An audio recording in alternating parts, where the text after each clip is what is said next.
মহাজীবন কথা এই চ্যানেলের মাধ্যমে প্রতি সপ্তাহের মঙ্গলবার ও শনিবার নিয়মিতভাবে বাবা নিমকরলী মহারাজের জীবন সম্পর্কিত বহু অজানা সত্য ঘটনা এবং তার জীবন নিয়ে আলোকপাত করছি আমরা।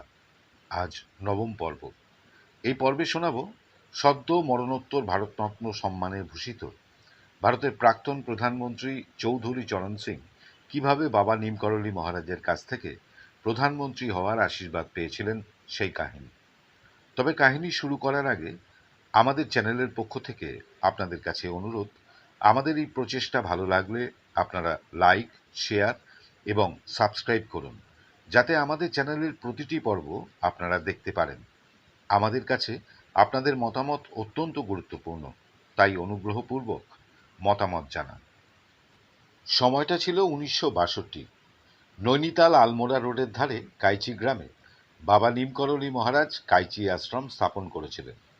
মন্দির স্থাপনের আগে বাবা শিপ্রা নদীর তীরে সোমবাড়ি বাবার তপস্থলিতেই আশ্রম তৈরির সিদ্ধান্ত নেন, কিন্তু সেই জায়গা ছিল তৎকালীন উত্তরপ্রদেশের বন দপ্তরের অধীনে।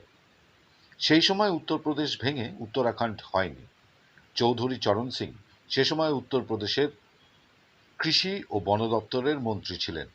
বাবা নিমকরলী মহারাজ আশ্রমের জন্য তার পছন্দের জায়গা বন দপ্তরের আধিকারিকদের দেখাতেই তারা বললেন যে এর জন্য প্রয়োজনীয় অনুমতি দিতে পারেন মন্ত্রী স্বয়ং। সে সময় অবিভক্ত উত্তরপ্রদেশের মুখ্যমন্ত্রী ছিলেন শ্রীমতী সুচেতা কৃপানিনী, আর চৌধুরী চরণ সিং ছিলেন কৃষি ও বন দপ্তরের মন্ত্রী। বাবার ইচ্ছায় মন্ত্রী চৌধুরী চরণ সিং কাইচি ধামে আসেন। বাবার কাছে সমস্যা জানতে চান।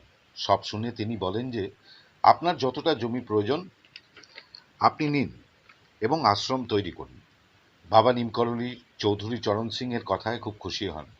চৌধুরী চরণ সিংজি বন দপ্তরের আধিকারিকদের বাবাকে আশ্রমের জমি দান করতে প্রয়োজনীয় কাগজপত্র তৈরি করার নির্দেশ দেন।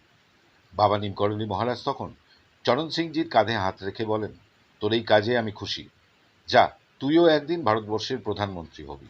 চরণ সিংজির কিন্তু সাথে সাথেই বাবার কথা বিশ্বাস হয়নি।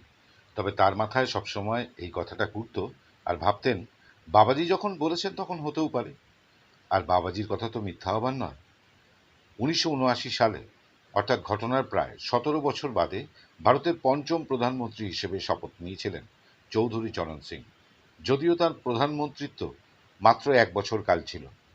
বাবা নিমকরলী মহারাজের আশীর্বাদ ও বাণী কখনোই মিথ্যে হয় না। অতি সম্প্রতি চৌধুরী চরণ সিংজিকে মরণোত্তর ভারতরত্ন সম্মানে ভূষিত করা হয়। জয় বাবা নিমকরলী মহারাজ।